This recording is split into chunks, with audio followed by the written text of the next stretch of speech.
સ્વામી હરિપ્રસાદ ચોકસી હતા અને એમને પણ યોગીજી મહારાજની દિવ્યતાનો અનુભવ થયેલો. એ કયો પ્રસંગ હતો એ આપને યાદ છે? હા, પણ હું એઝ ઇટ ઇઝ જે પ્રસંગ બન્યો છે ને એ રીતે તમને વાત કરીશ.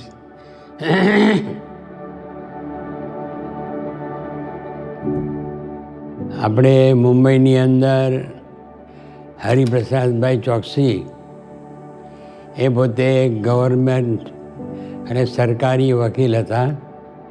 એમાં જ્યારે યોગીજી મહારાજ પોતે 70ની સાલમાં શાહીબાગ મંદિરની અંદર સ્ટેજ ઉપર યોગી બાબા બિરાજમાન હતા અને સામે બધા હરિભક્તો હતા. એમાં હરિપ્રસાદભાઈ પણ પોતે ત્યાં આગળ બેઠેલા.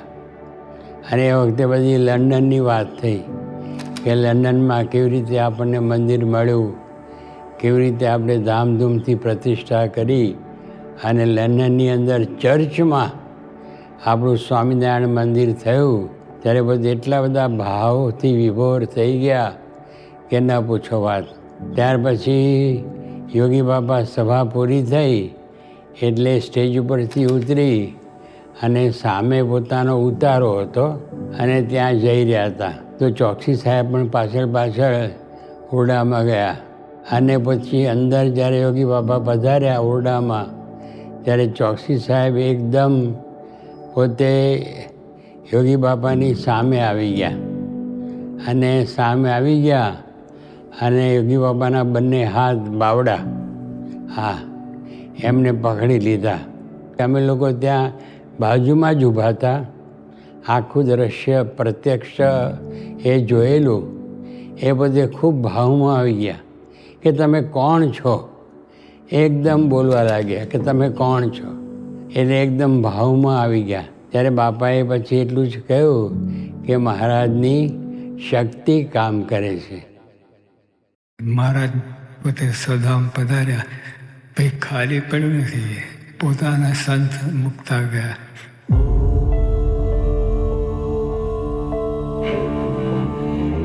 મૂળાક્ષર મહારાજને અખંડ ધારી રહ્યા છે. બ્રહ્માક્ષર ગુરુદ્વારા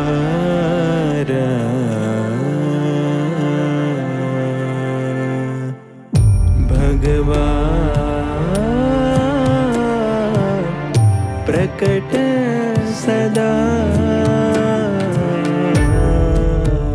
પ્રગટ હોય ને વાત જુદી. સંત દ્વારા પ્રગટ છે. પ્રગટ છે એટલે શ્રીજી મહારાજ જ, જરાય ઓછું નહીં. સહિત સકલેશ્વર્ય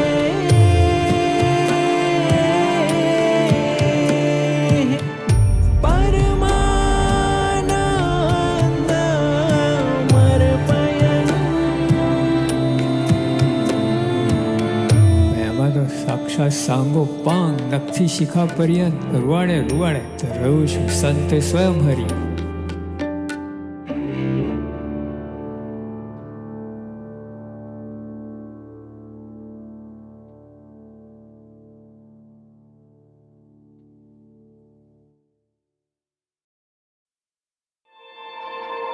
અખિલ BAPS પરિવારના દિવ્ય આશ્રિતો પ્રત્યે સાધુ કેશવજી દાસના ઘણા હેતપૂર્વક જય શ્રી સ્વામિનારાયણ. મેં આજે આપ સૌને સંભાળીને પ્રમુખ સ્વામી મહારાજને પ્રાર્થના કરી છે કે હે પ્રમુખ સ્વામી મહારાજ,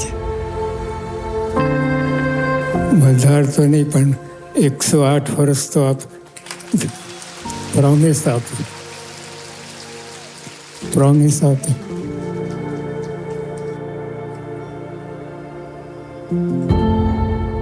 જો અમે તમારો મહિમા નહીં પ્રવર્તાવીએ તો તમારા શિષ્ય નહીં કહેવાઈએ. યોગી બાપાએ કહ્યું કે શાનદાર ઉજવણી, એટલે એમાં કંઈ પાછું પડવાનું જ નથી. આ બધું જે આપણે કરીએ છીએ બધું બરાબર છે. સ્વામી ના પાડે તો એક કરવાની છે. બસ શતાબ્દી ના ભૂતો ન ભવિષ્યથી કરવી છે. અને એમનો શતાબ્દી મહોત્સવ ખૂબ ધામધૂમથી ક્યારેય પણ આ વિશ્વમાં ન ઉજવાયો હોય એવા અત્યંત ભવ્યતાથી દિવ્યતાથી એ ઉત્સવ આપણે બધા માણીએ. તો આ પ્રસંગે આપણે હવેથી પ્રમુખ સ્વામી મહારાજ જન્મ જયંતિ શતાબ્દી મહોત્સવની જય હંમેશા બોલાવીશું. આપણે અત્યારે પણ ખૂબ ઉત્સાહથી ઉદ્ઘોષ કરીએ, પ્રમુખ સ્વામી મહારાજ शताब्दी महोत्सवनी. ये जय आज भी हम सबको अच्छी तरह याद है. 5 वर्षों तक मनाए गए प्रमुख स्वामी महाराज के जन्म जयंती महोत्सव और अंत में मनाया गया उनका शताब्दी महोत्सव. आज भी हम सबको अच्छी तरह याद है कि उस समय हमारे मन में कितना उत्साह था कि बापा का शताब्दी महोत्सव भव्यता और दिव्यता के साथ मनाना है, न भूतो न भविष्यति मनाना है.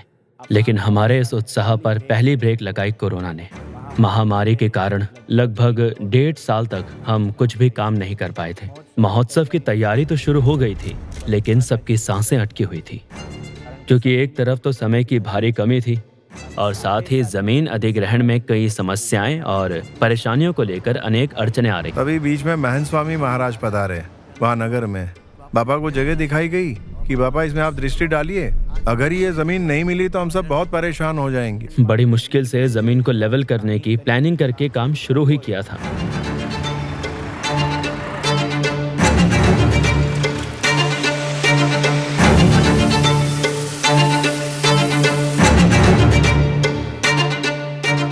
लेकिन एक बारिश पूरी प्लानिंग को बहा ले गई.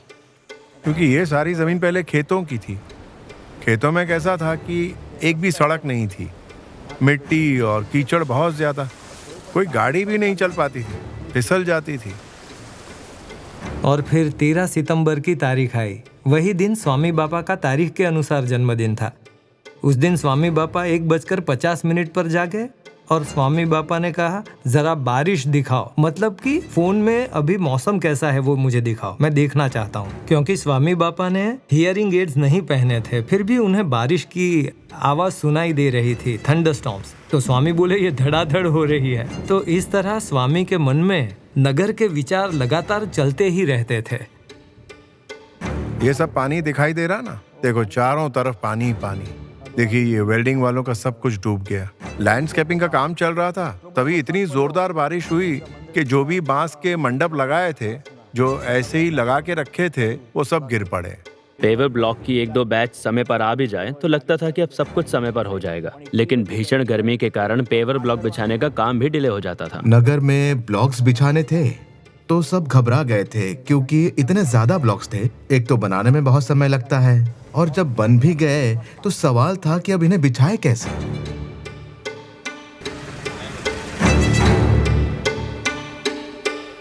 एक तो हमारे पास समय कम था और इतने कम समय में हमें ये सारी चीजें इकट्ठा करनी थी.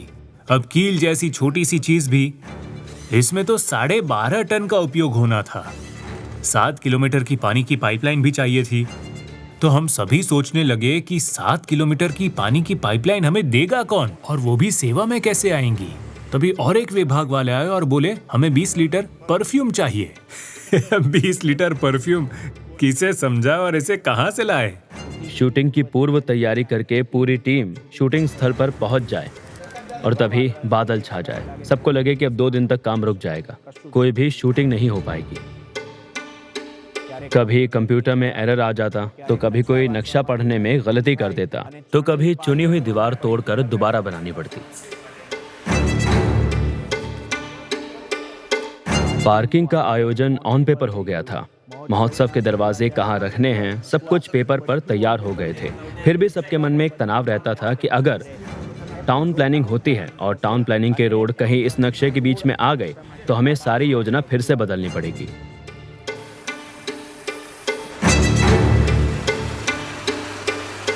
तो ये एक बहुत बड़ी चुनौती थी कि इतनी बड़ी संख्या में हमें स्वयं सेवकों की आवश्यकता पड़ेगी. इसलिए हमेशा मन में एक संदेह बना रहता था कि इतनी बड़ी संख्या में स्वयं सेवक कैसे मिलेंगे. तो जब अगला दिन आता तो जो भी डिमांड होती उसकी तुलना में सिर्फ 50% स्वयं सेवक ही आते. इसलिए आनंदयन स्वामी लिखते कि अब तो सिलक में महाराज स्वामी हैं। बहुत कम स्वयं सेवक आए हैं। अब कल क्या होगा? देखा जाए तो ग्लो गार्डन का काम खास तौर पर हमारे लिए नया था। पहले तो ड्राइंग समझना, फिर उसे मोड़ना और उसके अनुसार वेल्डिंग करना। 15 दिनों में स्टाफ बदल जाता था। सीखने में पूरे 2 दिन लगते थे। कभी ऐसे साधन भी नहीं होते थे और कभी अनस्किल्ड वर्कर से भी काम करवाना पड़ता था जिन्हें ऐसा काम करने का अनुभव नहीं था। इन सभी विघ्नों के समाचार महंत स्वामी महाराज को मिलते ही थे। सितंबर 2022 में सभी परिस्थितियों की जानकारी मिलने के बाद महंत स्वामी महाराज ने महोत्सव समिति के वरिष्ठ संतों को एक पत्र लिखा। यहां से है ना? आशीर्वाद स्वामी श्री जी, परम पूज्य प्रमुख स्वामी। आनंद 12/9/2022 सोमवार। स्वामी बापा के लाडले निखिलेश स्वामी, नारायण मुनि, ज्ञानेश्वर स्वामी और उत्सव समिति के प्रति साधु केशव जीवन दास के बहुत ही स्नेहपूर्ण जय श्री स्वामी नारायण। अभी शताब्दी सेवा में सबका बहुत उत्साह दिखाई दे रहा है। स्वयं सेवक भी आ गए हैं। बारिश बहुत जोर से हो रही है, जैसे मन चाहे वैसे। नगर में हर जगह पानी भरा हुआ है। वो भी बारिश का पानी। हर जगह सिर्फ कीचड़ ही नजर आ रहा है। नर्सरी का मंडप टूट गया है। आपको तो मूर्तिमान है। ऐसे विघ्न हर उत्सव में आते रहे हैं, लेकिन इस बार विशेष विघ्न आए हैं। सबको चिंता है। महाराज स्वामी हमारी परीक्षा ले रहे हैं ताकि हम और मजबूत बने। आपको चिंता होती थी कि इस विभाग में कब क्या होगा? जब इस तरह की खबरें आती थी कि वहाँ बहुत ज़्यादा गर्मी पड़ रही है, ज़्यादा बारिश हो रही है, ऐसे समय में आपको कभी चिंता हुई कि अब क्या होगा?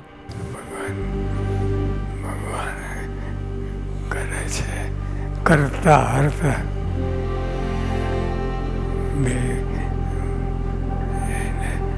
બધું ભગવાન જ કરે છે. તમને દેખે એમ બગાડે છે પણ ભગવાન ખૂબ વરસાદ ના પડવાનું પડે ભગવાન જ કરે. કેમ કરે છે એ ભગવાનને વાત પરીક્ષા લેવાની હોય, આપણને ઘડતર કરવાનું હોય, એ બધું એમાં આવી જાય.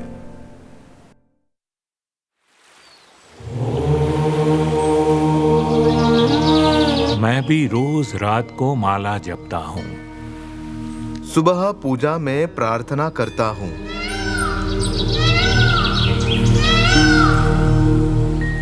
तो स्वामी ने पत्र में लिखा, मैं रोज रात को माला करता हूँ. तो स्वामी रोज रात को जागते थे और रात में लघु करने के लिए भी स्वामी रोज जागते हैं. उस समय माला नहीं घुमाते हैं, लेकिन उस समय वहाँ आपदा आ गई थी. नगर में लगातार बारिश हो रही थी और विघ्न भी चारों ओर थे.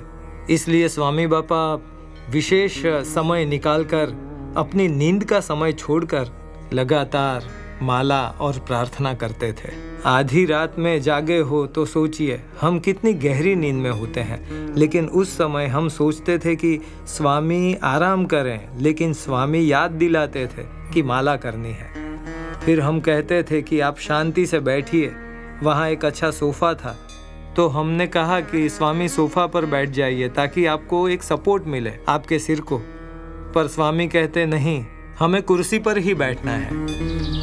ओम स्वामी नारायणाय नमः. ચેર વધારે પસંદ કરે જેથી એકાગ્ર રહેવાય અને ઊંઘ ના આવે. આમ તો સ્વામી બાપાને ઊંઘ ના જ આવે, પણ આવો ખટકો રાખે એમ માળા કરવામાં.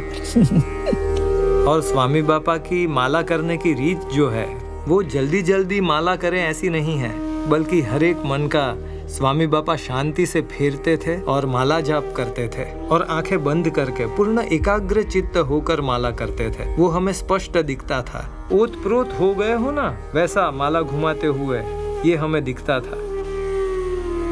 स्वामी बापा लगभग 45 मिनट तक माला घुमाते थे। बाकी हमें ध्यान रखना पड़ता था क्योंकि स्वामी इतने लीन होते थे कि माला करते ही रहते थे। फिर जब हम जाते थे तो 15 मिनट होने के बाद समाप्त कर लेते और फिर वे माला दे देते थे।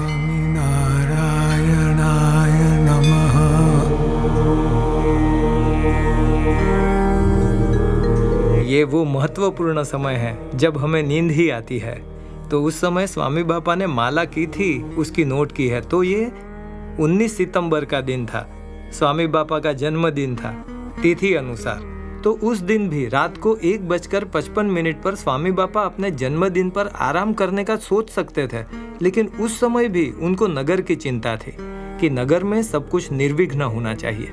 इसलिए रात 1:55 बजे स्वामी माला करने बैठे थे और 16 मिनट तक माला जपते रहे। और अगर पूरे सितंबर महीने की माला की गिनती करें कि स्वामी ने कितने घंटों तक माला घुमाई, तो कुल 7 घंटे और 44 मिनट। इतने लंबे समय तक स्वामी बापा माला फेरते रहे। आपने આવું કષ્ટ પડે, સમય ન હોય ને જાગવું પડે, તો આપને આવું કષ્ટ વેઠવાનો વિચાર કેમ રહે છે? ओम स्वामी नारायणाय नमः।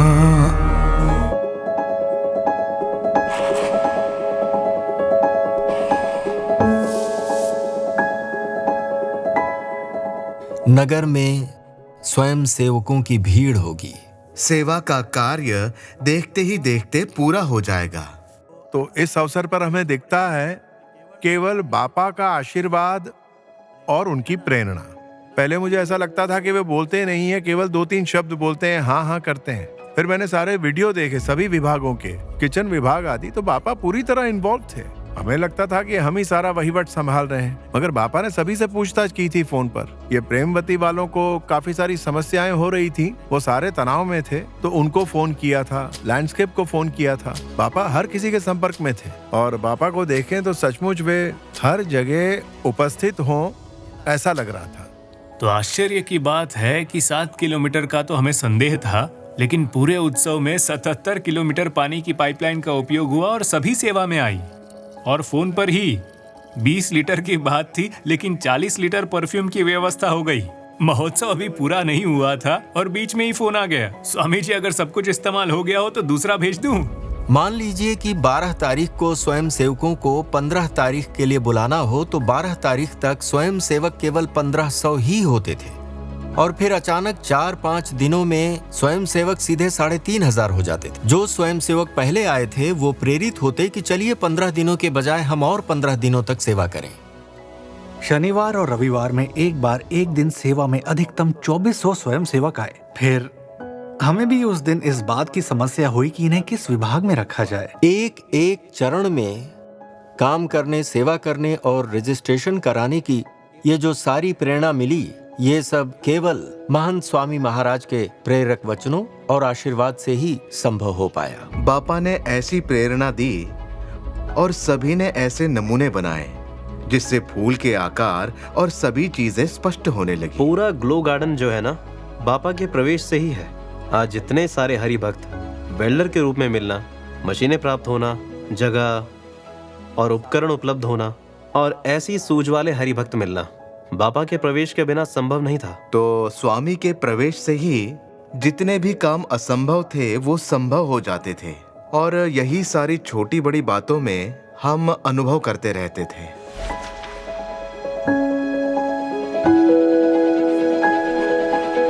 बापा का उत्सव है, इसीलिए कितने भी विघ्न आए, लेकिन महोत्सव सर्वोपरि अवश्य होगा। ये सब मुझे अपनी आंखों से दिख रहा है। कुल मिलाकर काम मुझे लगता है 15 या 20 या 30% हुआ था, बाकी सारा काम अभी चल ही रहा था। पापा कहते थे मुझे ये पूरा नगर, सर्वोपरि नगर को मैं देख रहा हूँ। तब हमें विश्वास हो गया कि जब हमारे गुरु देख रहे हैं तो हमें चिंता करने की क्या जरूरत है। भव्य और दिव्य उत्सव होगा, जय जयकार होगी। मेरी तरफ से सभी को जय श्री स्वामी नारायण कहना। ऐसी कई सारी चुनौतियां थी जो हर विभाग के सामने आई। इन सारी बातों को सुनकर अच्छो ने अपना धैर्य खो दिया, लेकिन महंत स्वामी महाराज को भगवान की शक्ति पर पूरा विश्वास था। इसलिए महंत स्वामी महाराज अक्सर कहते थे कि मुझे दिखाई दे रहा है, भगवान ये काम पूरा करेंगे, ये भगवान का काम है, भगवान की प्रेरणा से सब ठीक हो जाएगा। और महंत स्वामी महाराज के ये शब्द सुनकर हम सभी में उत्साह आ जाता था, हमारी सारी चिंताएं दूर हो जाती थी और हम 2 गुनी गति से काम में जुट जाते थे। 80,000 स्वयं सेवक और सैकड़ों संत भी इस कार्य में पूरी तरह जुट गए और धीरे धीरे महोत्सव का समय नजदीक आने लगा। नगर आकार लेने लगा, चुनौतियां थीं, महंत स्वामी का आशीर्वाद, और धीरे धीरे नगर बनता गया।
सिर्फ 15 दिन बाकी थे। शोज की तैयारियों में सभी लोग व्यस्त थे, पर उस वक्त भी यही अनुभव हुआ, विघ्न आते हैं और ब्रह्म का प्रवेश होता है।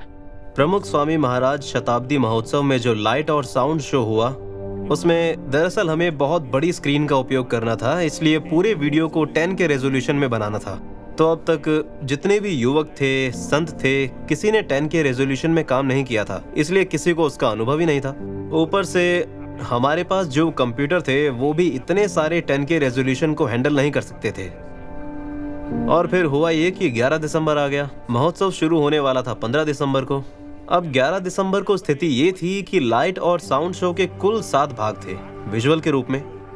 उन 7 भागों में से एक भाग को रेंडर करने में 28 घंटे, 30 घंटे या 33 घंटे दिखा रहे थे। और उसी समय ऊपर से निखिलेश स्वामी जी का फोन आ गया, भाई अब स्थिति ये है कि 13 तारीख को हमें सभी स्वयं सेवकों को ये सब दिखाना है, तो 13 दिसंबर तक ये सब तैयार कर दो। अब 15 दिसंबर तक ही ये सब तैयार करने में समस्या थी, तो भला 13 दिसंबर तक ये सब कुछ तैयार कैसे हो पाता? ये सब सवाल थे। और तभी जब बापा से फोन पर बात हुई तो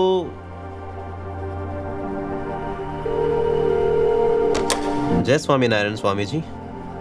अभी Swami ji light and sound show की आखिरी तैयारियां चल रही हैं और स्वामी जी समय भी हमारे पास बहुत कम है, तो बापा आप विशेष ऐश्वर्य बताएं तो ही ये पूरा हो पाएगा।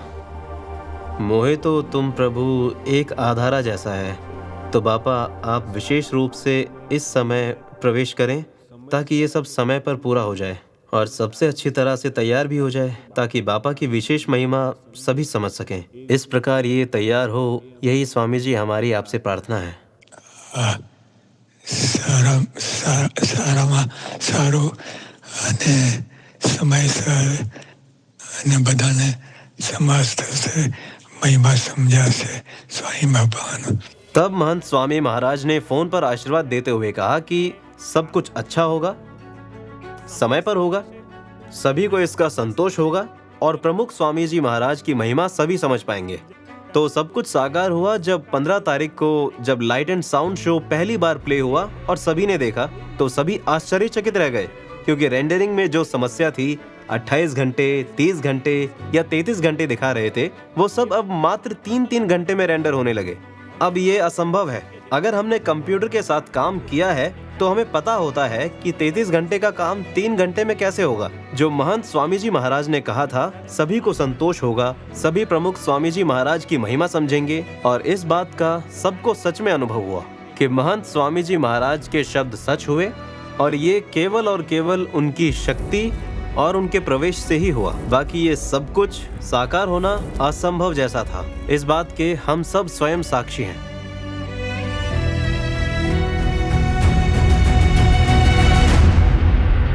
असंभव को संभव बनाते ऐसे अनुभव हर क्षण में हम सभी ने इस प्रमुख स्वामी महाराज शताब्दी महोत्सव में देखे, क्योंकि जहां भगवान की शक्ति का प्रवाह होता है वहां ऐश्वर्य की झलक सभी पर बरसती है।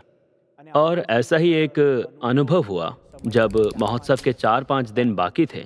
तब हुआ यूं कि उस वक्त ऐसी परिस्थितियों का निर्माण हुआ कि सभी को यह असंभव लग रहा था कि हम 4-5 दिन बाद महोत्सव शुरू कर पाएंगे। सभी के मन में ये विचार आया कि महोत्सव को फिर से टालना पड़ेगा, लेकिन यह असंभव कार्य भी संभव हो गया और एक बार और सभी को इस दिव्यता का अनुभव हुआ। प्रमुख स्वामी महाराज के शताब्दी महोत्सव में पहली बार ऐसा हुआ कि 1 महीने के भीतर हमें 6.25 लाख से ज्यादा हरि भक्तों और स्वयं सेवकों का आवास करवाना था, और ये सभी आवास निर्माण हो चुके फ्लैट्स में देने थे। तो ये कब संभव होगा?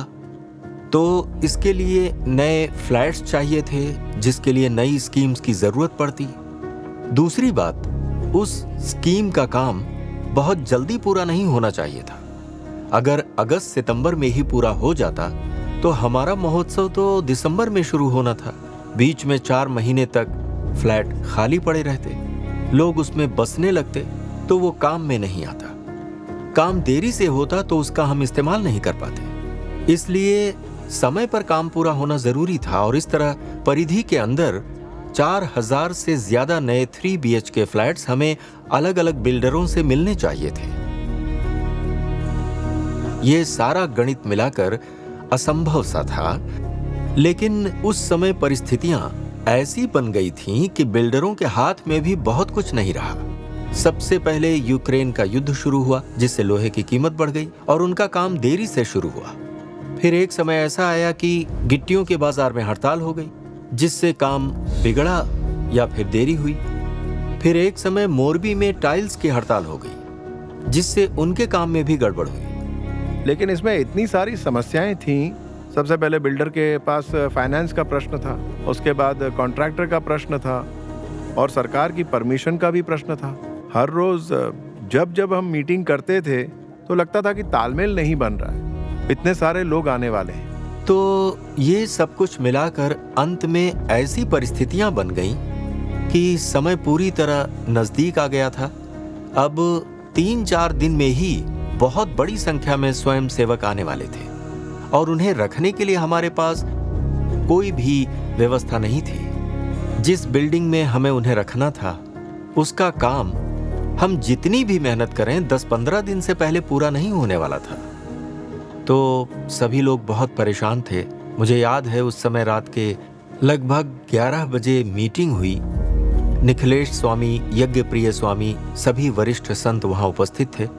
अंत में सभी ने हाथ ऊपर कर दिया कि हमसे कुछ भी नहीं हो सकता, सभी विचार शून्य हो गए। अब क्या किया जाए? बारिश के कारण चिंता ये थी कि इतने सारे काम बचे हैं, वो कैसे होंगे।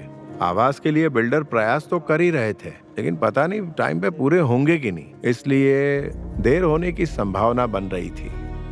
तो उस समय हमें निर्णय भी लेना था।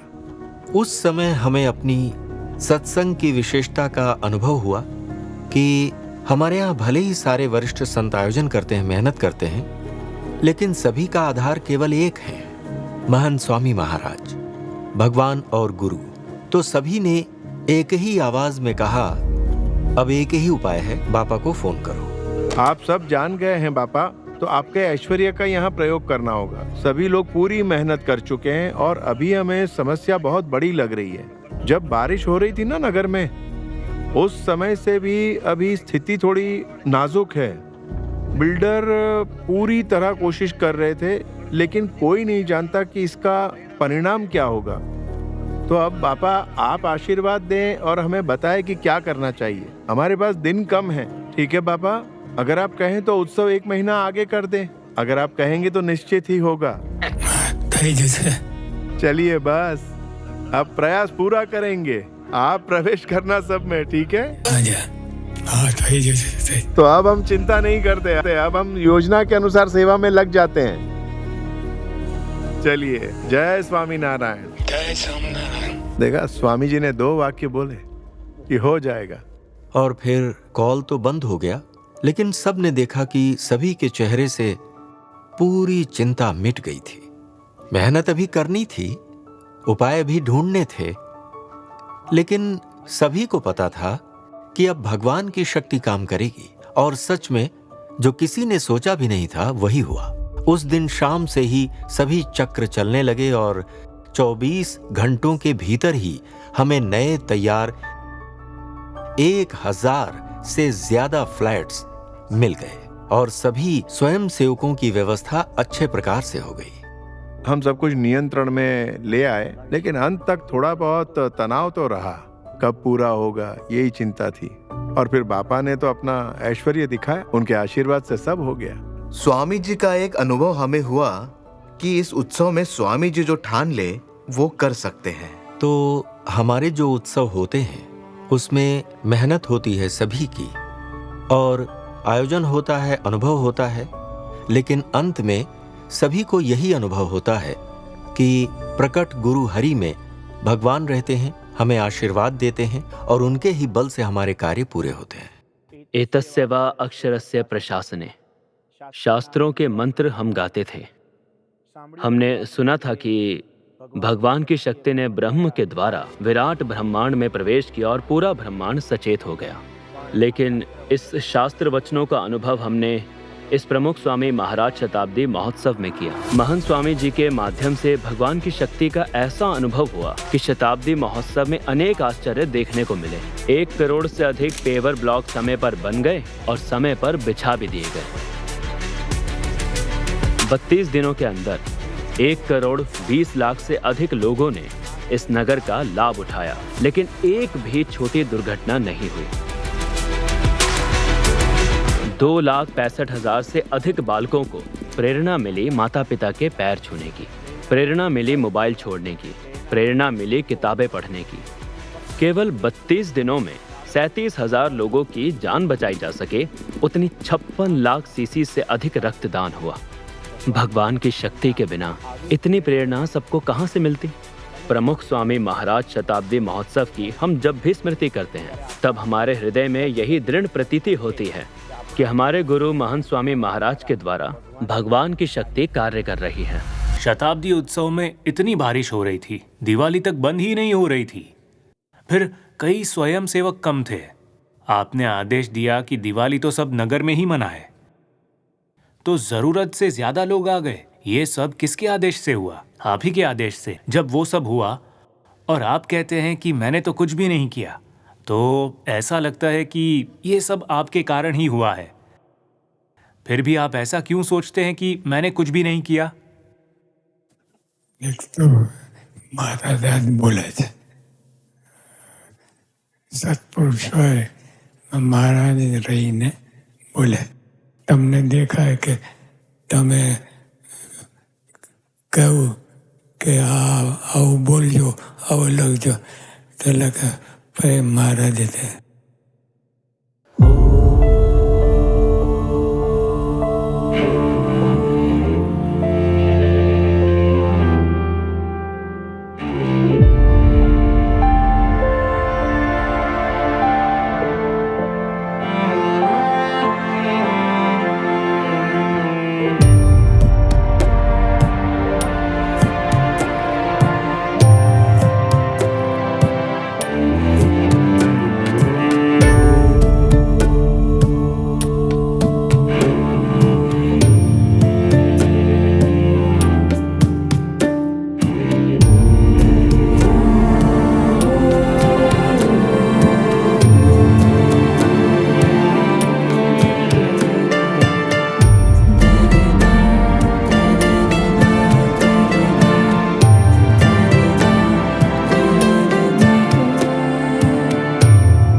સ્વામી પણ આપણે તે વખતે જ્યારે 2001માં આવ્યા ત્યારે આપણે કલ્પના કરી શકતા હતા કે આ જગ્યાએ આપણું મંદિર બને. एक सेतु बना है भारत और यूएई के बीच में, जो हजारों साल तक अमर रहेगा। शेख मोहम्मद बिन जायद अल नहियान ने हमें 27 एकड़ जमीन ट्रेडिशनल हिंदू मंदिर बनाने के लिए दी कि अबू धाबी में जो मंदिर बने वो अपने पूरे वैभव और गौरव के साथ बने।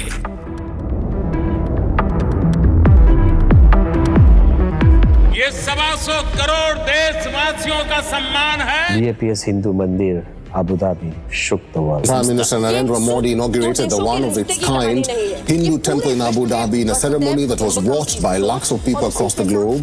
रेगिस्तान में भी इस प्रकार का मंदिर रूप कमल खड़ा हो सकता है तो संसार में असंभव कुछ भी नहीं है। ये स्वामीनारायण संप्रदाय ने सिद्ध करके दिखाया है। A miracle, a divine footprint. कौन है महंत स्वामी महाराज जिन्होंने बनवाया अबू धाबी का पहला हिंदू मंदिर?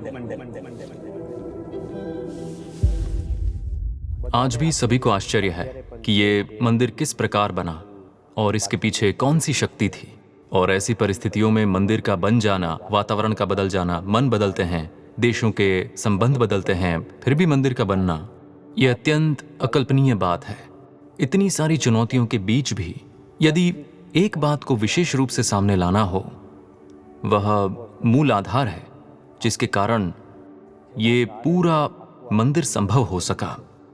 निस्संदेह परम पूज्य प्रमुख स्वामी महाराज द्वारा की गई प्रार्थना तो है ही, और प्रमुख स्वामी महाराज की जो दूरदृष्टि थी वो भी है।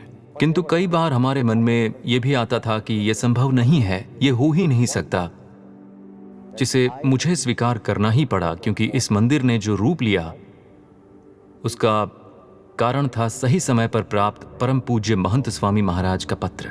मैं व्यक्तिगत रूप से यह अनुभव करता हूं कि ईश्वर के अस्तित्व और दिव्यता के सभी प्रत्यक्ष प्रमाणों के अभाव में भी महंत स्वामी महाराज द्वारा लिखा गया वह पत्र मेरे लिए और आने वाली पीढ़ियों के लिए एक पर्याप्त प्रमाण है कि ईश्वर कार्य करते हैं, ईश्वर मार्गदर्शन करते हैं, ईश्वर निर्णय करते हैं और ईश्वर महंत स्वामी महाराज में निवास करते हैं। महंत स्वामी महाराज स्वयं इस बात का एकमात्र प्रमाण है कि ईश्वर उनके माध्यम से कार्य करते हैं, चमत्कार करते हैं। ये अद्भुत पत्र जिसे मैं अनुभव करता हूं और उनके आयामों में गूंजता हुआ प्रतीत होता है। स्वामी श्री जी, परम पूज्य प्रमुख स्वामी, पूज्य प्रमुख स्वामी महाराज के अत्यंत कृपा पात्र पूज्य ब्रह्म विहारी स्वामी प्रति, साधु केशव जीवन दास के अत्यंत स्नेहपूर्वक जय श्री स्वामी नारायण।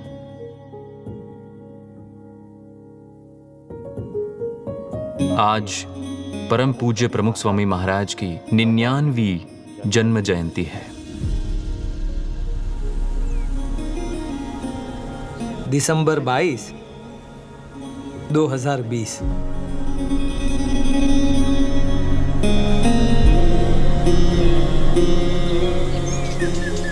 उस दिन स्वामी बापा 4 बजे ही जाग गए थे।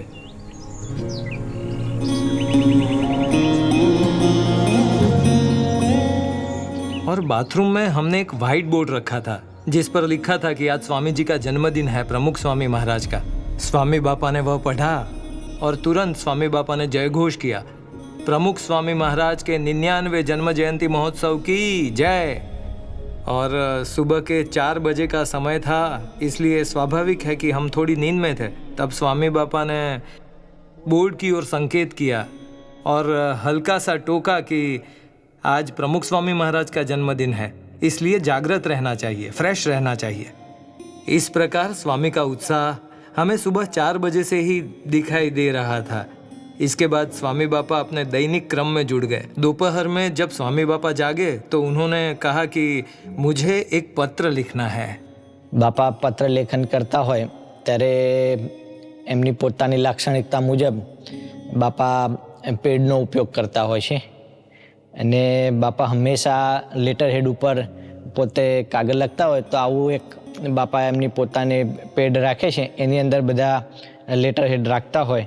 જ્યારે બાપાને કાગળ લખવાની ઈચ્છા થાય ત્યારે એમાંથી અંગ્રેજી અથવા તો ગુજરાતી એ લેટર હેડ રાખી અને બાપા એની ઉપર પોતે લખાણ કરતા હોય છે. અને બાપા હંમેશા કાળી શાહીથી પોતે પત્ર લખવાનું પસંદ કરે છે અને એના માટે બાપા આ પેનનો ઉપયોગ કરતા હોય છે. અને 22 ડિસેમ્બર 2020ના દિવસે 11 વાગે જ્યારે બાપાને કાગળ લખવાની ઈચ્છા થઈ ત્યારે બાપાએ આ જ પેન અને આ જ कागज ऊपर और स्वामी बापा ने लिखना प्रारंभ किया, लेकिन वो पत्र एक ही बैठक में पूरा नहीं हो सका. इसीलिए बापा ने उस पत्र को अपने पैड में रख दिया. बाद में जैसे जैसे बापा को समय मिलता गया वैसे वैसे उन्होंने फिर से उस पत्र को लिखना जारी रखा. આપની સ્વામી લખવામાં ઝડપ ધીમી છે.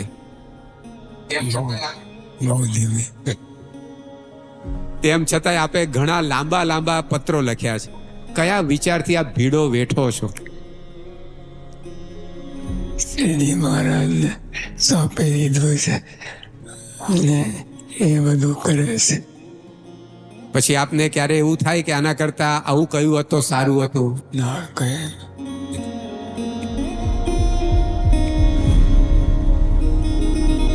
જે વખતે જે લખાય એ બધું ભગવાને લખ્યું છે એવું માની. एग्जैक्ट समय मुझे पता नहीं है, लेकिन कई घंटों के बाद बापा ने वो पत्र पूरा किया और फिर बस इतना कहा कि वो पत्र कॉन्फिडेंशियल है, इसलिए इसे ब्रह्म विहारी स्वामी को भेज देना है. ये कागज मैंने अपने हृदय के अत्यंत निकट रखा, इतना निकट कि मैंने इसे किसी से साझा नहीं किया. ये प्राइवेट था. मैंने अपने हृदय के बहुत ही निकट रखा इसे, और मैंने कभी किसी से साझा नहीं किया क्योंकि मेरे मन में एक शंका थी कि क्या सच में ये सब होगा. जो भी इस पत्र में जो लिखा है वो परी कथा से भी बढ़कर है. ये सच में एक दिव्य कथा है. ઘણા સમય આપણને એવું કીધું કે ફેરી ટેલ છે. ઇટ્સ લાઈક અ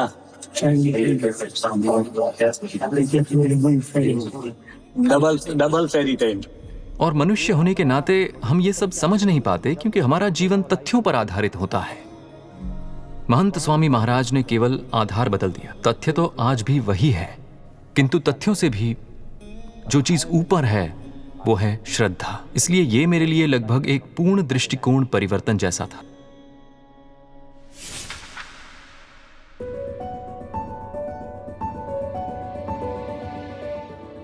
इस भूमि को 100 भागों में बांट दो और हर एक भाग में चमत्कार होंगे.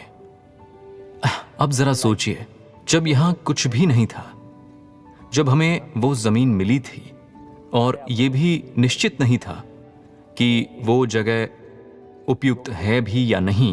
वो दुबई से 90 किलोमीटर और अबू धाबी से 60 किलोमीटर दूर थी. कई लोगों ने मुझसे कहा कि स्वामी यहाँ इतनी दूर लोग कैसे आएंगे, रेगिस्तान के इतने भीतर कौन आएगा. और उसी समय महंत स्वामी महाराज लिख रहे थे कि मुझे दिखाई देता है कि इसे 100 भागों में बांट दो और प्रत्येक भाग में चमत्कार होंगे.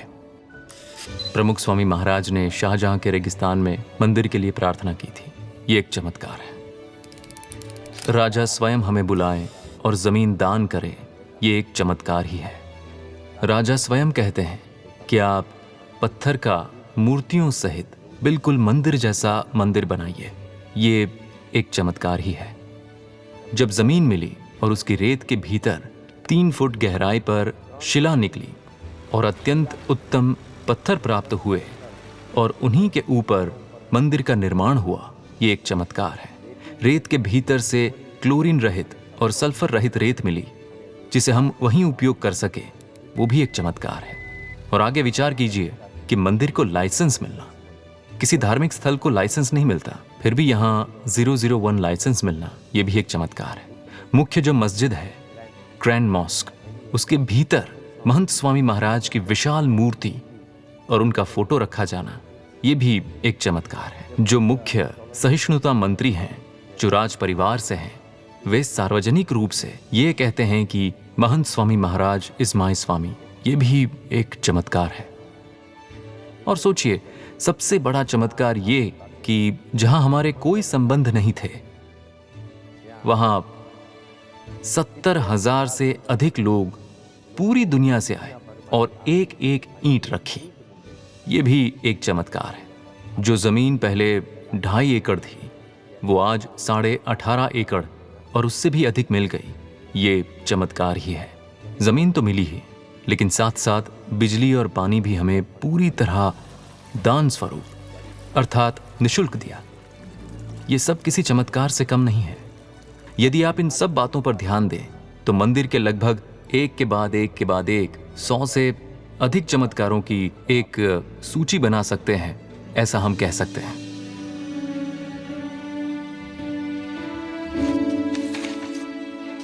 आगे बापा लिखते हैं, ये एकता का धाम है, इसलिए चारों ओर से सहयोग सहयोग सहयोग मिलेगा। जहां हमने सोचा भी नहीं था, वहां से भी सहयोग मिलेगा। इस मंदिर के कार्य में तो यदि हम देखें तो बहुत सारी चुनौतियां थी, चुनौतियों के बाद चुनौती। कठिनाइयां जब आती हैं तो ऐसा लगता है जैसे उसकी वर्षा हो रही है और आपको सब कुछ इतना मुश्किल लगता है जैसे लगता है कुछ संभव ही नहीं है।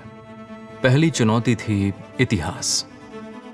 कुछ सबसे बड़े विचारकों, विद्वानों, इतिहासकारों, यहाँ तक कि हिंदू धर्म के महान आचार्यों ने मुझे व्यक्तिगत रूप से कहा कि ये मंदिर इस्लामिक देश में असंभव है। इस बारे में ना सोचिए और ना ही सपने देखिए। लगभग हजारों लोगों ने मुझसे कहा कि ये संभव नहीं है। और इसी बीच कोविड आया।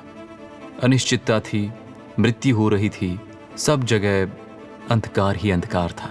एक और आपको राजस्थान में और अन्य स्थानों पर भी आइसोलेशन के कारण सभी नियमों के अनुसार निर्माण कैसे करना है, ये प्रश्न था। साइट्स बंद करनी पड़ती थी, सब कुछ रुक जाता था। इटली से मार्बल लेना था, लेकिन वहां गए बिना उसकी गुणवत्ता की जांच कैसे की जाए, ये बड़ी चुनौती थी। ऐसी स्थिति उत्पन्न हुई कि हमारे जो मुख्य डोनर्स थे, जिन्होंने हमें वचन दिया था, जिन्होंने राजा को वचन दिया था कि मैं इस मंदिर को अकेला ही पूरा कर दूंगा, उनका व्यवसाय लगभग $6 अरब से लगभग $600 तक ही पूरी तरह से नष्ट हो गया था। और स्वाभाविक है कि हमारी पूरी संस्था उन हरि भक्तों और गुण भावियों के हृदय में जो भक्ति है, भगवान और संत जिस प्रकार उन्हें प्रेरित करते हैं, उसी प्रकार वे लोग अपनी क्षमता अनुसार योगदान देते हैं। उसी से पूरा चक्र चलता है। अब दुबई मंडल और यूएई मंडल को देखें तो 500-600 लोग इकट्ठा हो तो हमें एक महोत्सव जैसा प्रतीत होता है।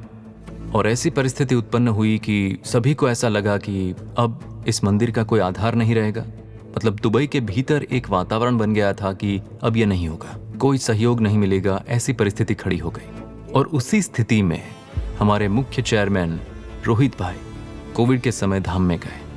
थोड़े समय बाद हमारे मुख्य प्रोजेक्ट डायरेक्टर जसबीर सिंह धाम में गए। हमारे अन्य मुख्य डायरेक्टर घनश्याम भाई पागरानी भी धाम में गए। और चारों ओर का वातावरण देखें, एक तो दान की कमी, सहयोग देने वालों की कमी, लेकिन पूरी दुनिया में कोविड के कारण जो अंधकार था, मृत्यु थी, वो भी एक भयानक दुख था और निराशा हर जगह फैली हुई थी। इन सभी परिस्थितियों के बीच जब हम पूरी तरह किसी भी दृष्टि से आप ऐसा सोचते हैं कि ये मंदिर कब बनेगा और कैसा बनेगा, तो ये हमें केवल प्रश्न चिन्ह और प्रश्न चिन्ह ही लगता है। राजाओं ने मुझे बुलाकर कहा कि पूरा देश बंद है, सभी प्रोजेक्ट बंद है, हमें नहीं पता कि मंदिर का क्या होगा। ऐसी परिस्थिति थी और इस परिस्थिति से हमें बाहर आना था।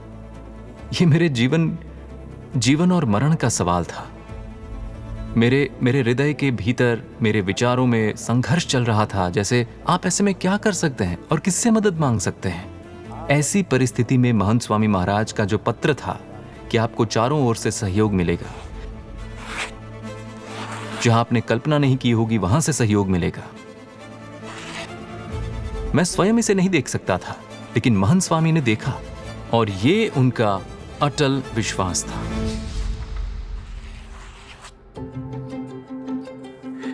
By the grace of Mahant Swami Maharaj, I have had a front row seat to watch a grand magic show performed by an elusive magician.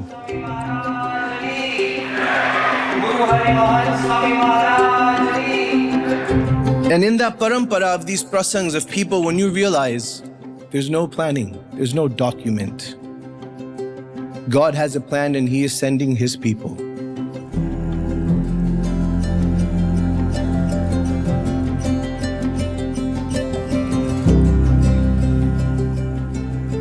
और इस तस्वीर में ये जो नीली टी शर्ट पहने हुए है, इनका नाम राम है।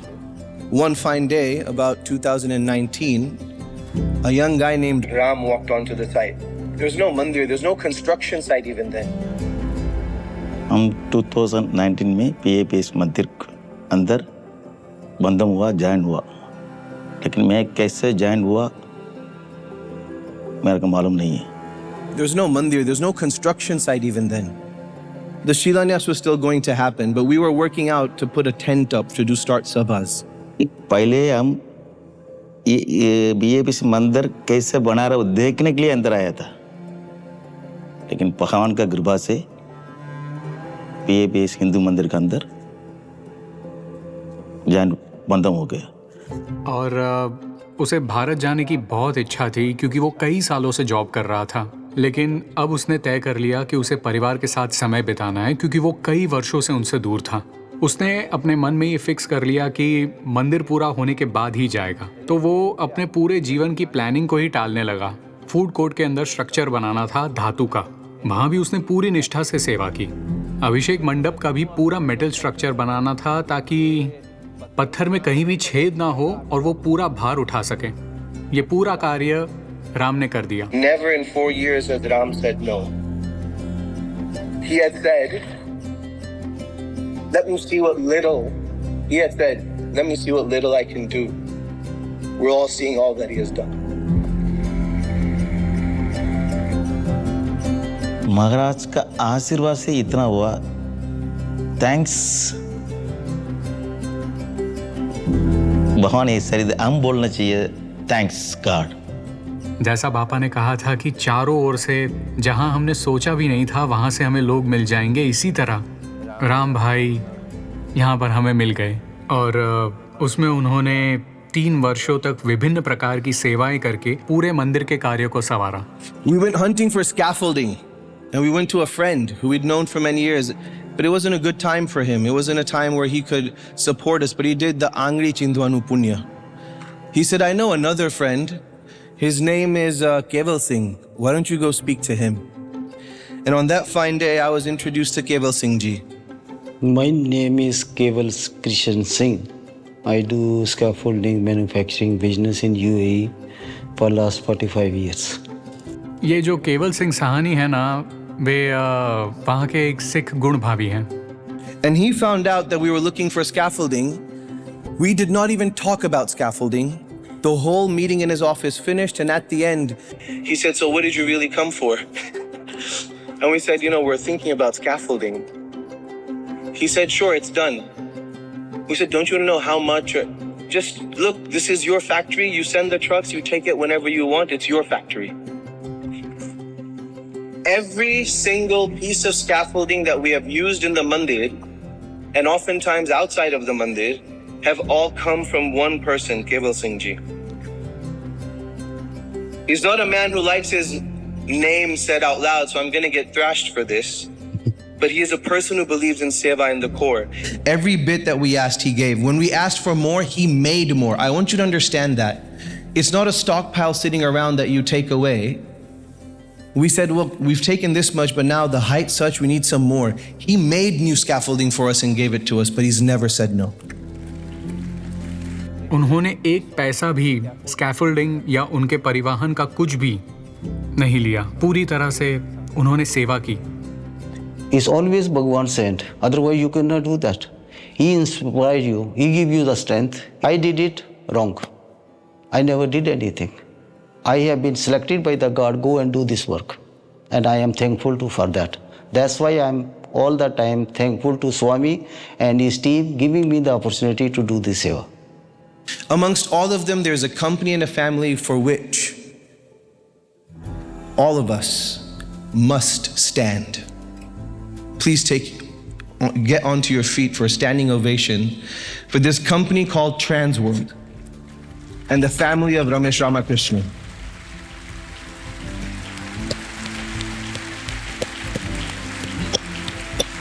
Ramesh Ramakrishnan is the owner of Trans World. Just to give you a bit of a background, I hail from the south of India, and honestly, I had no connections whatsoever with the Swaminarayan group at all. I would simply say it's providence. It's just that I had the great pleasure of listening and hearing that this ambitious project was going to come on stream, and it is going to happen in Abu Dhabi. And then I volunteered and I did offer as a seva that will be very delighted, not only me as my family, to be a part of this project. और रमेश रामकृष्णन ने सामने से कहा कि स्वामी जी, मेरी एक इच्छा है, अगर आप स्वीकार करें तो अच्छा होगा कि इस मंदिर के सभी पत्थरों को मैं सेवा में ट्रांसपोर्ट करना चाहता हूँ। हम तो ऐसी कल्पना भी नहीं कर सकते थे, और ट्रांसपोर्टेशन की हम बात करें तो हमने कहा कि हमें इसका अंदाज़ा भी नहीं है कि ये मंदिर कैसे बनेगा। आप न्यू जर्सी पूछो, लंदन पूछो, किसी से भी पूछो, सबसे बड़ी समस्या तो पत्थरों की है। पत्थरों का परिवहन करना एक बहुत बड़ा तंत्र है, और इसमें हमें राजस्थान से भी पत्थर लाना था और इटली से मार्बल को भारत ले जाकर फिर वापस लाना था, यानी पूरे त्रिकोण को खड़ा करना था। और ये सब मैं करूँगा, उन्होंने ये सिर्फ हमें कहने के लिए नहीं कहा, बल्कि प्रामाणिक रूप से वे और उनका बेटा रितेश, उन दोनों ने प्रामाणिक रूप से ये वचन निभाया। पूरे प्रोजेक्ट का सारा शिपिंग उन्होंने पूरी सेवा में किया निशुल्क। I think we virtually decided that it was going to be our seva and our responsibility to not only offer it, but to also bring it and have it delivered absolutely and on time. It sort of puzzles me how my team is able to excel in this better than what I thought. But I think at the end of the day, it's simply grace. Grace of Swaminarayan, and that's how it is all happening. With all of those contributions and all of those materials coming together, you finally have to put it together, right? You've got to assemble the pieces. And this is where I know the time will not be enough. Let's start with the BAPS construction team. और ये है उल्लास भाई शुक्ला, और ये उल्लास भाई का पूरा प्रसंग उनके ही मुंह से सुनने लायक है। तो इसमें ऐसा है कि ये एक तरह का उपाख्यान है, एक छोटी सी कहानी जैसा है कि मैं किस प्रकार संपर्क में आया। मैं स्वामीनारायण संस्था से संलग्न नहीं था बचपन से ही, बल्कि 2-3 साल पहले ही मुझे ये एक अवसर मिला।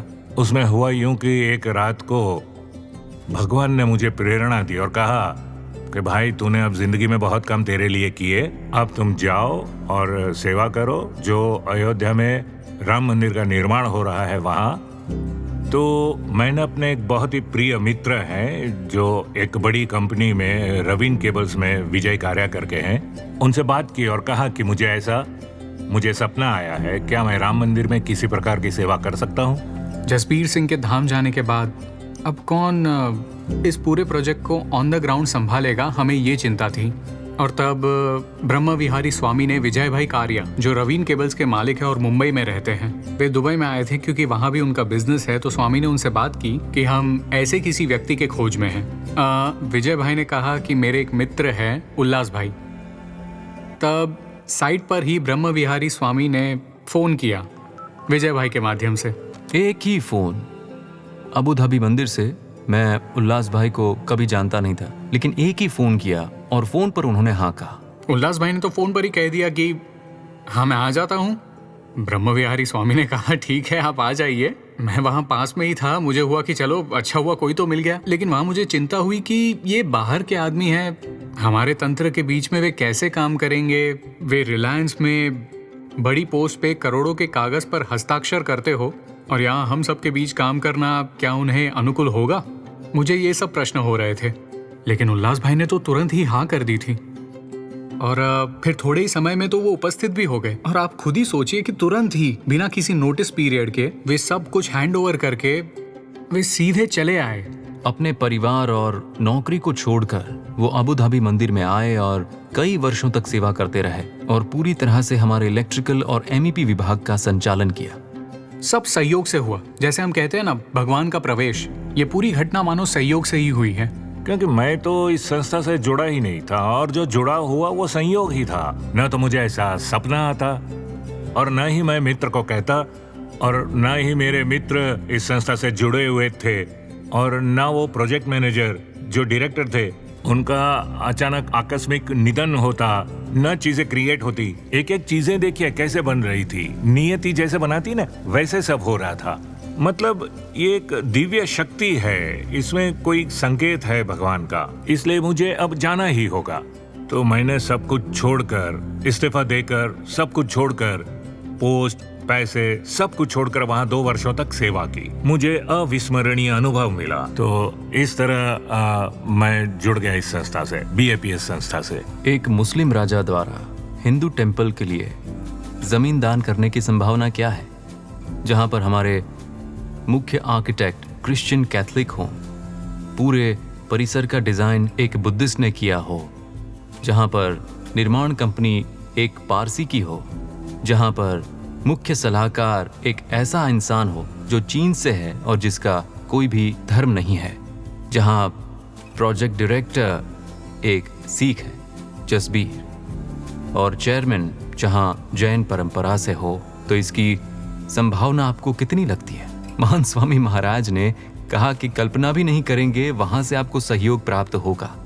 इसलिए सभी धर्मों, सभी लोगों, सभी क्षेत्रों और सभी जगहों से हमें हर तरह का सहयोग प्राप्त हुआ है। ये महंत स्वामी महाराज का जादू ही है, इससे ये संभव हुआ है। ये अपनी दैवी शक्ति वगैरह से कोई यश ना ले सके। स्वामी, I can't take credit for anything because you are working the magic. You are working the magic. स्वामी, એટલે આપણે વાતાવરણ ઊભું કર્યું છે।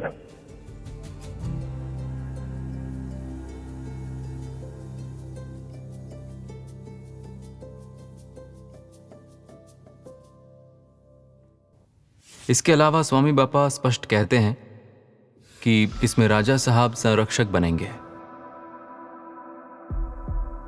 यह तब की बात है जब मंदिर बन चुका था। मैं इस बात को पचा नहीं पा रहा था। हमें सहयोग मिला था, सब कुछ उपलब्ध था, लेकिन इस बात को समझना पड़ेगा, हमें समझना जरूरी है कि ये एक हिंदू मंदिर है और ये एक मुस्लिम देश में है, और सामान्यतः राजा अपने धर्म और अपने धार्मिक स्थलों के संरक्षक होते हैं, लेकिन हिंदू मंदिर के संरक्षक बने और मंदिर का उद्घाटन हुआ। उसके कुछ समय बाद हिज हाइनेस शेख अब्दुल्ला बिन जायद अली नाहियन, यानी जो विदेश मामलों और अंतर्राष्ट्रीय सहयोग के मंत्री थे, हमारे साथ थे। हम बैठे थे। उस समय एम्बेसडर संजय सुधीर साहब भी मौजूद थे, और उसमें एकदम सहज रूप से शेख अब्दुल्ला साहब ने मेरा हाथ पकड़कर कहा कि your holiness, I have to apologise, मुझे माफ़ी मांगनी चाहिए। मैंने कहा, साहब माफ़ी? इतना बड़ा सहयोग देने के बाद आपको क्यों माफ़ी मांगनी चाहिए? उन्होंने कहा, नहीं, मुझे आपसे एक बात कहनी थी जो रह गई। तो मैंने पूछा कि कौन सी बात? उन्होंने कहा कि मुझे मंदिर के उद्घाटन के समय यह कहना था कि हमारी सुरक्षा के अंतर्गत है। मैंने कहा, क्या? उन्होंने कहा, आप हमारी सुरक्षा के अंतर्गत हैं। मुझे आपसे ये पहले दिन से ही कहना चाहिए था कि हम आपके रक्षक हैं, आप हमारी सुरक्षा के अंतर्गत हैं। और फिर उन्होंने कहा कि आप जानते हैं अरबी दुनिया में इसका मतलब क्या है, हमारी संस्कृति में इसका मतलब क्या है? मैंने कहा, नहीं। उन्होंने कहा, आप हमारे परिवार से अधिक करीब हैं, हम आपको परिवार से भी अधिक करीब मानते हैं, आप हमारी सुरक्षा के अंतर्गत हैं। उनके सामने ही मेरी आंखों से आंसू निकल गए, क्योंकि यह पत्र 99% सच साबित हो रहा था। लेकिन एक लाइन में जब उन्होंने कहा कि आप हमारी सुरक्षा के अंतर्गत हैं, तो मैंने उन्हें पूरी घटना सुनाई कि हमारे गुरु ने मुझे पत्र लिखकर कहा था कि राजा संरक्षक बनेंगे। मुझे शक था, लेकिन उन्होंने कहा, संदेह मत करो। उन्होंने कहा कि उन पर शक मत करो, अपने गुरु के ऊपर कभी शक मत करना। और अभी मैं आपसे ये कहना चाहूंगा कि हमारे कितने सारे मंदिर दुनिया भर में हैं, लेकिन अबू धाबी में BAPS का जो ये मंदिर है, उसकी संपूर्ण सुरक्षा यहाँ के राजा ही करते हैं। ये राजा स्वयं करते हैं।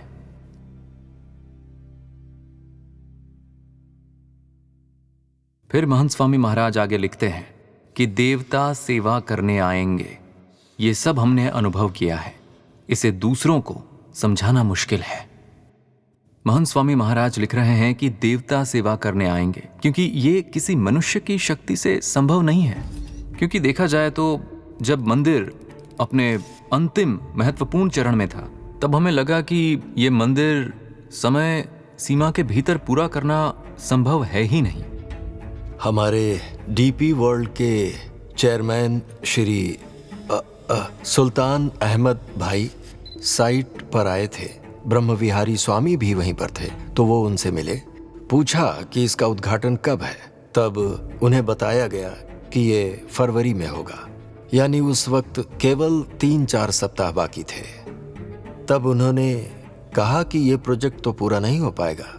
ये थी उनकी प्रतिक्रिया। उन्होंने कहा आधी दुबई मैंने बनाई है, क्योंकि पहले निखिल कंस्ट्रक्शन कंपनी के सीईओ थे जिन्होंने आधी दुबई का निर्माण किया है।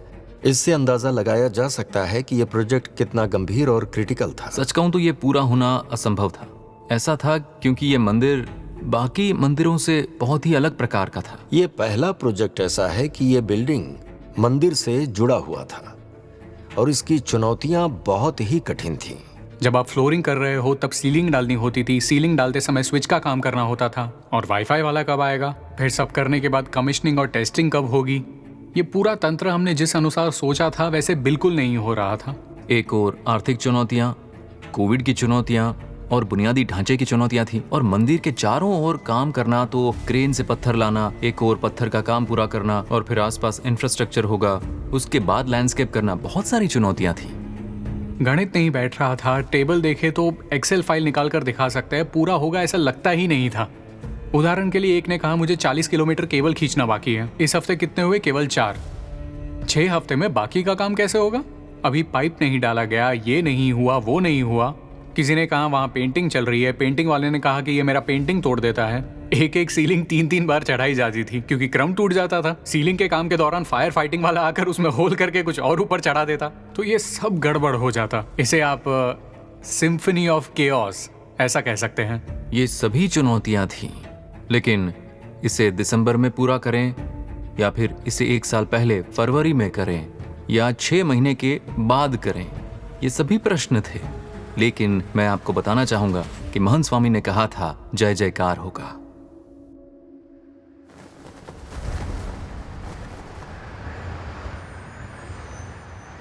वह क्षण यादगार था, मैं उसे भूल नहीं सकता। वो दिन बहुत ही पवित्र और उत्साहपूर्ण था, क्योंकि पहली बार यूएई में BAPS के ध्वज के साथ कलश फहराए गए।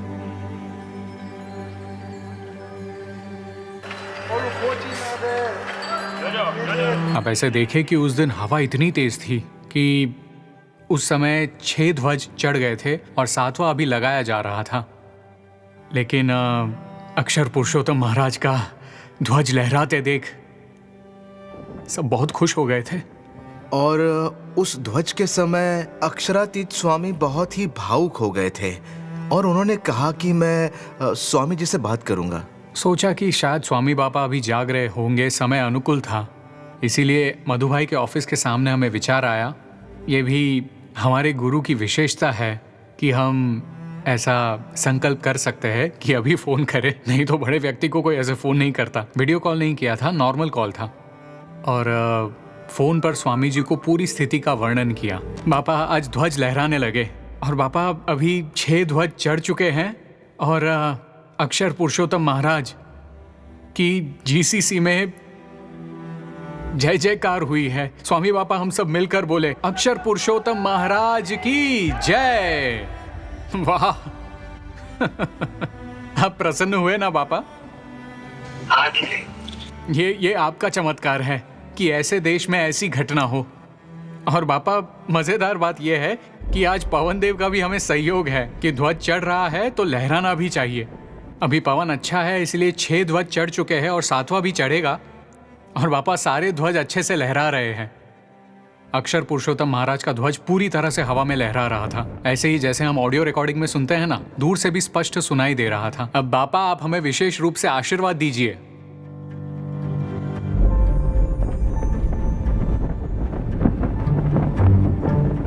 अब बापा हमें आपका विशेष आशीर्वाद चाहिए और फिर आशीर्वाद दिया कि ये प्रोजेक्ट समय पर सफलतापूर्वक पूरा हो जाए, आपके यहाँ आने से पहले ही। यहाँ स्वामी जी हमारे सभी संत, सभी कार्यकर्ता, सभी वरिष्ठ हरिभक्त और साइट पर अभी लगभग 1200 श्रमिक दिन में और करीब करीब 100 श्रमिक रात में निरंतर प्रयास कर रहे हैं कि यहाँ सब कुछ अच्छी तरह और पूरी तरह से और परफेक्शन के साथ आप जब यहाँ पधारे तब तक तैयार हो जाए। लेकिन इस बीच छोटे बड़े विघ्न आते रहते हैं, क्योंकि हमारी परंपरा है कि हम सब आपको याद करते रहे सर्वकर्ता की समझ रखे और हम ये अहंकार ना रखे कि हम ही ये कर रहे हैं। इसीलिए ये परीक्षा कुछ हद तक चल रही है, लेकिन बापा अब आप ही हमें मार्ग दिखाइए, शक्ति दीजिए અને આશીર્વાદ આપો કે તમે અહીંયા જ્યારે આવો ત્યારે બિલ્ડિંગ કમ્પ્લીશન સાથે તમારા હાથમાં ચાવી મૂકીએ। હવે આશીર્વાદ આપજો, ખાલી વાહ ના બોલતા। આશીર્વાદ છે બધું બહુ સારું કર્યું, બધા ભેગા થઈને ધજાઓ લહેરાય છે અને એ સંપૂર્ણ થઈ ગયું કહેવાય। तो बापा ने कहा वाह, क्योंकि उस समय तक सारे ध्वज फहराए जा चुके थे। तो अक्षरातीत स्वामी ने कहा वाह से काम नहीं चलेगा। मैंने पूरी तरह से खुले दिल से बापा से कहा कि आपके मन में क्या चल रहा है। एक और पूरा शिखर चढ़ गया, कलश चढ़ गए, ध्वज चढ़ गए और चारों ओर देखे तो सब कुछ बिखरा हुआ नजर आता था, क्योंकि हर तरफ कुछ ना कुछ, कहीं देखे तो क्रेन चल रही होती थी, कुछ कार्य चल रहा होता था। वहाँ रूफटॉप गार्डन है, इसीलिए ऐसा नहीं किया जा सकता कि लैंडस्केपिंग को अंतिम समय में जैसा मन चाहे वैसा कर ले। इसके लिए पहले इरिगेशन सिस्टम लगाना पड़ता है।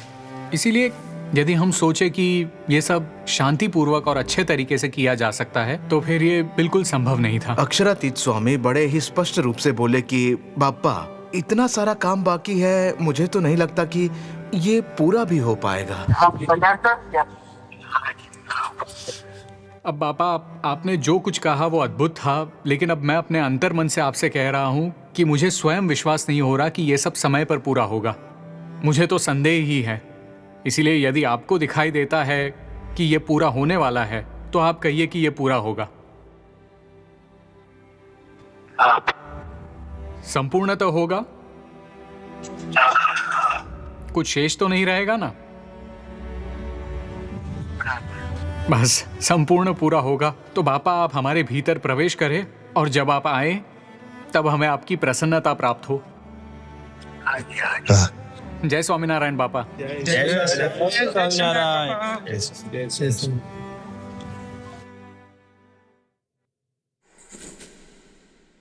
मुझे दिखाई देता है कि इस क्षेत्र में ऐसा मंदिर, चमत्कार किसी की कल्पना में भी नहीं था। ये एक चमत्कार है, नया इतिहास है, नया युग है। मुझे स्वयं समझ में नहीं आता कि सब कुछ कैसे व्यवस्थित हो रहा है। बुद्धि काम नहीं करती। रेगिस्तान में स्वर्ग, ये भगवान की शक्ति है। बापा इसमें विशेष रूप से कहते हैं कि कई बार हमें लगता है कि महंत स्वामी महाराज ऐसा कहते हैं कि मुझे समझ नहीं आता, लेकिन वे ये हमें समझाने के लिए लिखते हैं, क्योंकि वास्तव में हमें समझ में नहीं आता है और हमें कभी समझ में आएगा भी नहीं। हम चाहे कितना भी कह लें फिर भी समझ नहीं पाएंगे, क्योंकि हम सब में जैसे हम ही कर रहे हैं ऐसा एक कर्तृत्व भाव रहता है। और महंत स्वामी महाराज स्पष्ट रूप से लिखते हैं कि मुझे समझ नहीं आता ये कैसे होता है, बुद्धि काम नहीं करती। उनकी बुद्धि तो काम करती है, क्योंकि वो स्वयं बुद्धि का नहीं श्रद्धा का उपयोग करते हैं। श्रद्धा दिमाग से परे है, श्रद्धा तर्क से परे है, श्रद्धा सबसे ऊपर है। वही महंत स्वामी समझा रहे हैं कि जब आपका माइंड रुक जाता है, जब बुद्धि खत्म होती है, जब आपको कुछ भी समझ में नहीं आता, तब वास्तविकता आकार लेती है। ये रेगिस्तान में स्वर्ग चमत्कार है और भगवान की शक्ति है। यदि आप समझते हैं कि यह केवल भगवान की शक्ति है, तो वास्तव में जैसा मैंने कहा, महंत स्वामी की दिव्यता के लिए मुझे कोई प्रमाण नहीं चाहिए। चाहे वे बुलाएं या न बुलाएं, चाहे वे बोलें या न बोलें, दृष्टि डालें या ना डालें, ये पत्र एक सिंगल प्रमाण है कि भगवान मार्गदर्शन करते हैं, वो निर्णय लेते हैं और भगवान रहते हैं महंत स्वामी महाराज में। What inspired you at that moment to write that letter from the heart? बापा 2020 में जब कोविड था तब नैनपुर से आपने मुझे पत्र लिखा था आबू धाबी मंदिर के लिए। उस पत्र में आपने बहुत कुछ लिखा था कि राजा संरक्षक बनेंगे, इसका संदेश पूरी दुनिया में गूंजेगा, केवल चंद्रमा या मंगल तक नहीं बल्कि पूरे ब्रह्मांड में गूंजेगा। ये सब आपने लिखा था। तो आपको किस प्रकार की प्रेरणा मिली कि आबू धाबी मंदिर के लिए आपको पत्र लिखना है?